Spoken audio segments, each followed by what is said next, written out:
Huey. Very nice. Hi everybody, we're going to go ahead and get started. So my name is Simon, I'm with the Escondido Creek Conservancy. This is a TECC Talk. It's the first time we've ever done one outside of the Elfin Forest Interpretive Center, which is just down the street from you. If you haven't been there before, I hope you can come out. We wanted to do it here because the topic tonight is about coexisting with coyotes. And now that you live in Harmony Grove Village, many of you, we feel like it's going to be very relevant for you to learn how to keep your pets safe, how to keep your kids safe, and what's true about coyotes and what's not, because a lot of the information out there is actually not accurate.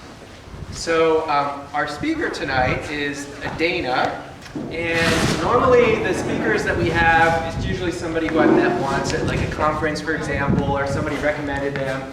But Adena has actually been a volunteer with us now for over a year, 2 years maybe? Yeah, okay, almost 3 years in that case. And she, not only is she a docent at the Interpretive Center at the Elfin Forest, she's also on our advisory committee meeting for the education program. She is a doctor, actually. She's worked as a vet. She's worked as a ranger.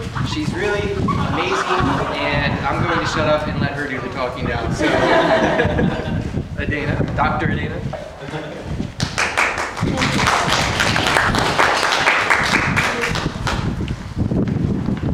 So, hello, and thank you. Yes, it's the first time that we have had a TECC Talk outdoors, and so if you can't see, that's lesson learned. It needs to be darker than 6 o'clock at night.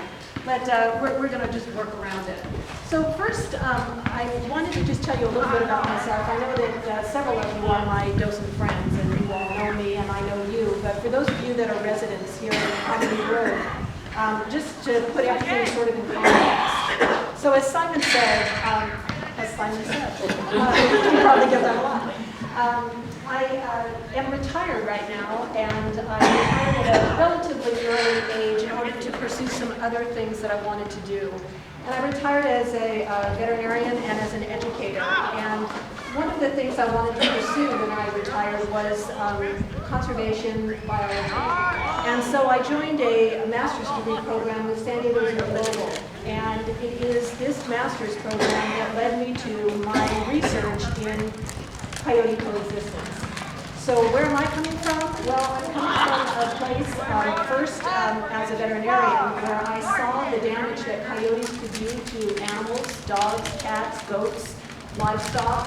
I have worked on these animals that have been attacked by coyotes, so I know what it feels like when you're an owner that perhaps have had an animal that has been attacked. I'm also a former National Park Ranger and a wildlife biologist, and I, of course, love wildlife. And I understand about the habitat loss that coyotes and other wild animals have had because of urbanization and because of development in places that used to be wild. And so I can wear both hats, and I understand where people are coming from. This is the fourth or so conversation that I've had with different communities. I live in the community of Lake San Marcos, but it's quite over the hill from you all that live here. And when I come to and give these talks, I ask people, well, why do you come? And normally it ends up in 3 categories. Either you love coyotes because you love wildlife, and I know in my own community, many of our residents were concerned that my research that I was doing on the coyotes that live there was somehow going to end up killing the coyotes that live there. Nothing further than the truth. Then there's another group of people that I talk to who come to these things, and they're concerned. They're concerned about their pets, their family, because they have either seen coyotes in their neighborhood or they have come in contact with coyotes in their neighborhood. And then there's usually a third group who are just curious, or they heard that there's cookies, so they come and they listen and have a good time. So I want you to know that I'm not here today to change your feelings about coyotes. If you have had an animal that has been attacked by a coyote or killed by a coyote, I'm not sure anything is going to change what you went through of the loss of that pet. On the other hand, if you love coyotes and you love wildlife, I want you to know that I'm not here advocating, as you're going to see, that we trap all of the coyotes and kill them. What I hope you'll find by the end of this discussion is that we all, whether you love them or hate them, have the same goal. And that goal is to live safely with our family and our pets, and with the coyotes that also live in our neighborhood, and make sure that those coyotes stay wild. Because that's the best thing for the coyotes. In the talk that I just did in Lake San Elijo, we had the Department of Fish and Wildlife come and speak about the laws and regulations. And they talked a lot about the laws and regulations. And if a coyote becomes a problem in a neighborhood, then Fish and Wildlife is often involved, or animal control, and that coyote has to be removed. So if you love wildlife, then you want a solution also. And that solution is the same whether you love them or hate them. Because as you'll see tonight, coyotes are here to stay. They're extremely smart animals, and they have adapted over hundreds of years in order to live in any environment that they're situated in. So, if you thought that I was going to stand up here for 45 minutes talking like this, you're wrong, because you have to do some work. We are going to, in the next about 40 minutes, we're going to have some discussions about coyotes, and we're going to cover 4 general areas. We're going to start off easy. It's going to be kind of like Coyote Jeopardy, except you don't win any money, and you all get to answer. And we're going to talk about general facts about coyotes, starting off a little bit easy, and then we're going to talk about behaviors of coyotes, then we're going to talk about conflicts with coyotes, and then coexistence. So everybody is going to get a little flag, and on one side it says, I think this is a myth. And on one side it says, I think this is a fact. And yes, this is Wile E. Coyote. And so I'm going to put a statement up on the screen that you can't see. And we'll make sure that you understand what the statement is. And then when you're going to think for yourself for a few moments, and then you're going to hold up your sign if you think it's a myth or you think it's a fact. And then we'll get to the answer and discuss the answer. So everybody needs a little sign, and if your stick fell off, we'll get you another one, because we have plenty of them. Okay. All right, we're up. So everybody has their sign.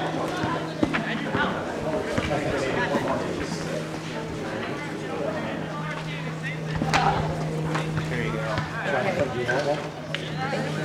Sure, I'll take that.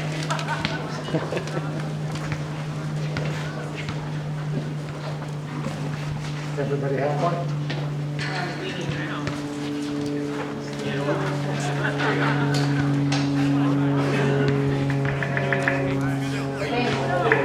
Okay, everybody have their sign?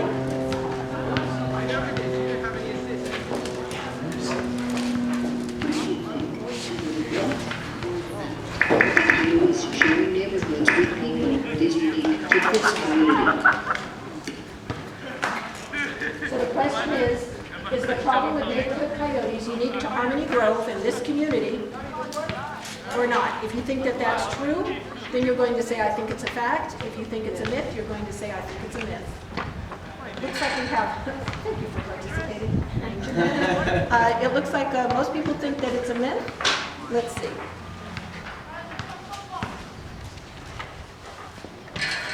As I was saying earlier, coyotes have been adapting to people and interacting and have been smart enough to adapt in neighborhoods all over North America for hundreds of years. They're found in the city of New York City. They're found in Denver. They're found in Los Angeles. There's pictures of coyotes on trains and on subways. Coyotes are everywhere in North America, and it's not unique to Harmony Grove. And so it's important. In fact, those of you that live here in Harmony Grove, and this is a fairly new community, where did you move from? Anybody? Even if you don't live in Harmony Grove, where do you live? Where? LA? San Elijo Hills. Oh, San Elijo Hills. We know we have somebody's up there. And Ventura? Anybody in San Diego City? City of San Diego? Or anywhere? Yeah. And La Mesa? Oh, Mira Mesa, yeah. So you have coyotes all over there. I worked in New York for 7 years. I never saw a coyote on the subway. I can send you the YouTube. It's amazing. But at least you're a San Francisco fan now. Right on. So, coyotes are everywhere in North America now. Next question, or statement. What do you think? Is it sometimes difficult to tell the difference between a domestic dog and a coyote? Some of you think it's a fact, some of you think it's a myth. Let's take a look. In fact, coyotes, this one included, can look like a German Shepherd dog. And again, it's hard to see the screen, and I'm sorry about that, because if you could see this dog clearly, which is sitting on a couch, which gives you a huge clue. This is a dog, this is a coyote, but they look very much alike. And the reason this is important is that oftentimes people think they're seeing a coyote or a coyote in a park or a neighborhood, and it could be a dog. More importantly, if your kids don't know the difference between a coyote and a dog, and they think that they can approach it, that could be a problem. Coyotes in Southern California are about this size. They're usually between 25 and 35 pounds. They have bushy tails, much like a German Shepherd. They have erect, pointed ears, and a snout that is, pretty streamlined like this. One of the ways you can tell the difference is when a coyote is running or walking, they usually hold their tail out and a little bit down, whereas dogs often will hold their tails up. So that's one way that you can tell the difference. But they do look like a German Shepherd dog, and we were talking earlier about Tanya had seen some coyotes in the Santa Rosa Plateau and said those coyotes were huge and were healthy and looked big. And we certainly know that we have some healthy coyotes around here. We have some pictures from my community on the golf course in Lake San Marcos, where the coyote is probably about 3 times the size and very healthy. But for the most part, coyotes that are in Southern California and the southern part of North America tend to be smaller in the deserts. As you go east and north, they tend to get larger. Does that have to do with availability of resources? Resources and also weather and habitat, blending in with the deserts and things. Okay, you ready for the next one? Is it a myth or a fact? Are coyotes strict meat eaters that only eat other animals?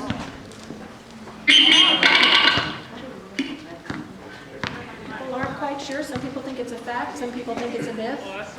Let's see. In fact, coyotes are known as opportunistic feeders, and that's one of the things that makes them very adaptable. While they often eat rodents and rabbits, which is actually one of the benefits of having coyotes around. If you didn't have coyotes eating those rodents, our neighborhoods would be overrun with rodents that probably you wouldn't want, because often they carry different kinds of diseases that can be transmitted to humans. They are also fruit eaters. I don't know if you can see this picture, but this coyote is having a heyday in this apple orchard over here. And so if you have fruit trees in your neighborhood, like we do in Lake San Marcos, and whenever I drive through the neighborhood and I see the fruit on the ground, I think, these people are inviting the coyotes to come into their yard. They're opportunistic feeders, and they will eat fruit. They'll also eat some kinds of vegetation, and they'll eat carrion or dead meat that they find on the road. In fact, sometimes coyotes who are seen running away with an animal in their mouth are accused of being the killer, when in fact they may have picked it up dead on the road because they don't eat that. So one of the things you can do to keep your yards not attractive to coyotes, because you don't want them in your yards, is to make sure that you're picking up the fruit when it drops to the ground. They also, if you have bird feeders, I have a bird feeder, and actually before I started doing this research, I loved watching, well, I always loved watching the birds, but the bird seed would fall on the ground, and I'd go out there about once a week and clean up the bird seed. But in fact, the bird seed is attracting the rodents, which is attracting the coyotes. So there's something called a bird seed catcher that you can either buy or make that sits like a screen underneath your bird feeder, so that it catches all of the seed and it's not attracting the rodents, which we learned the hard way because one was in our wall, a rodent, not a coyote. Would have been better if it was a coyote. It would have been easier to We get. tried it and Next statement. The next statement's 3 statements about coyote behavior. So let's see what you know about coyote behaviors. We've all heard that dogs are pack animals, but what exactly does that mean for the coyote? Is it a myth or a fact that coyotes always live in large packs?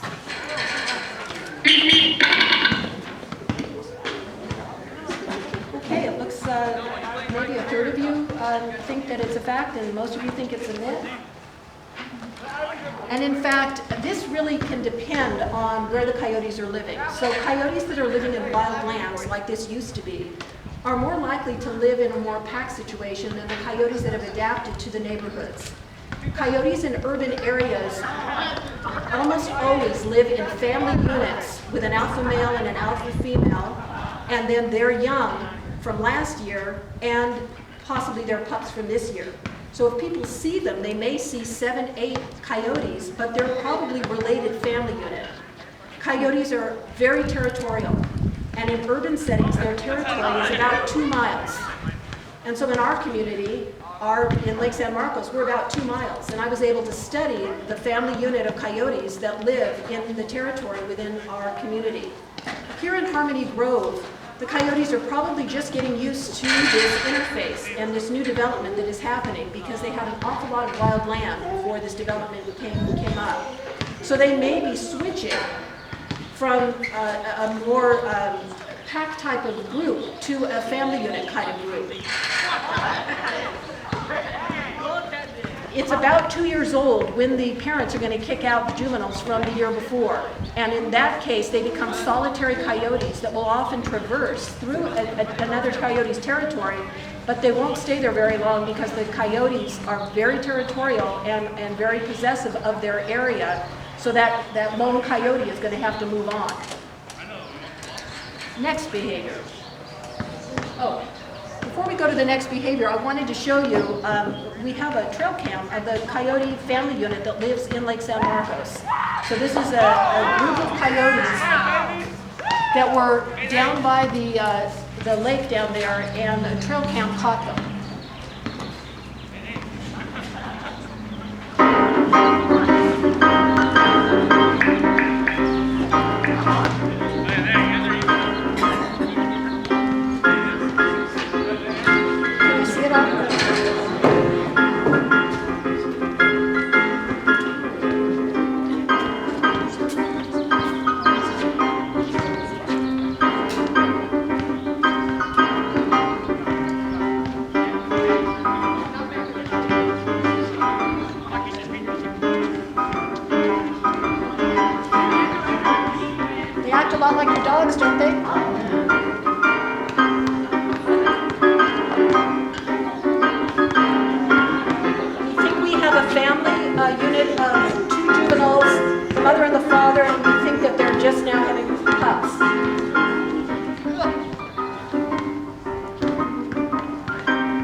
Kind of amazing to see that, I think.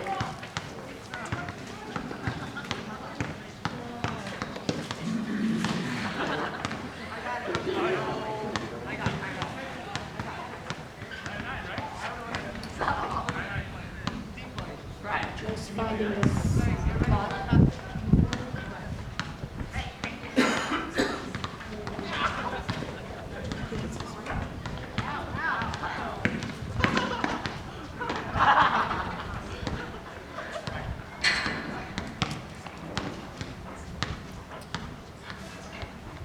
Technical.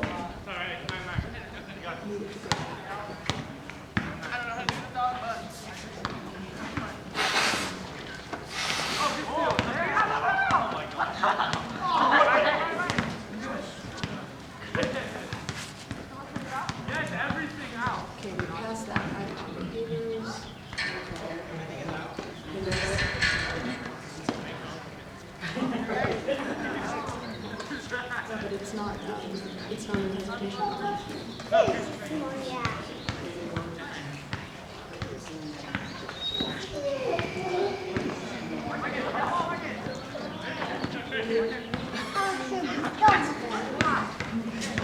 it on play mode?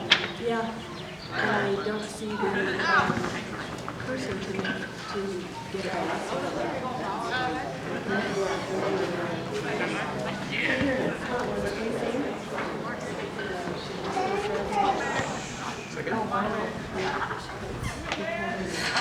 It's not. This is not.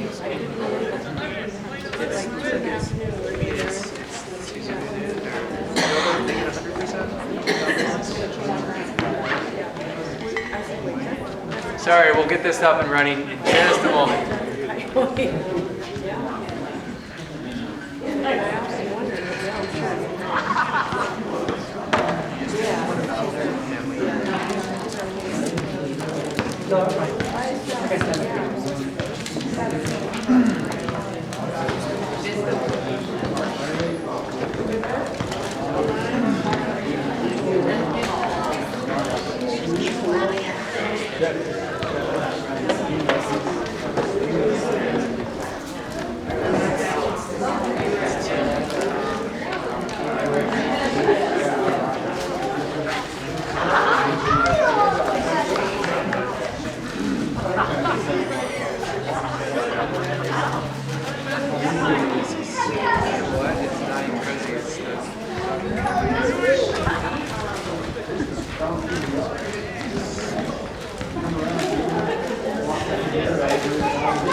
Okay, we're up and running again.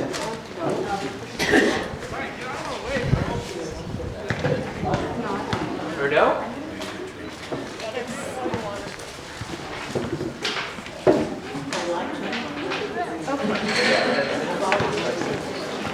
All right.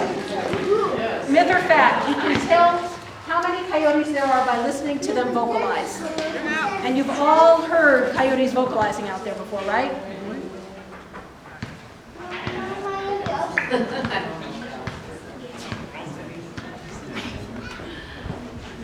hear coyotes vocalizing in our neighborhood all the time. Do you think it's true that you can tell how many coyotes are out there by listening to their vocalizations?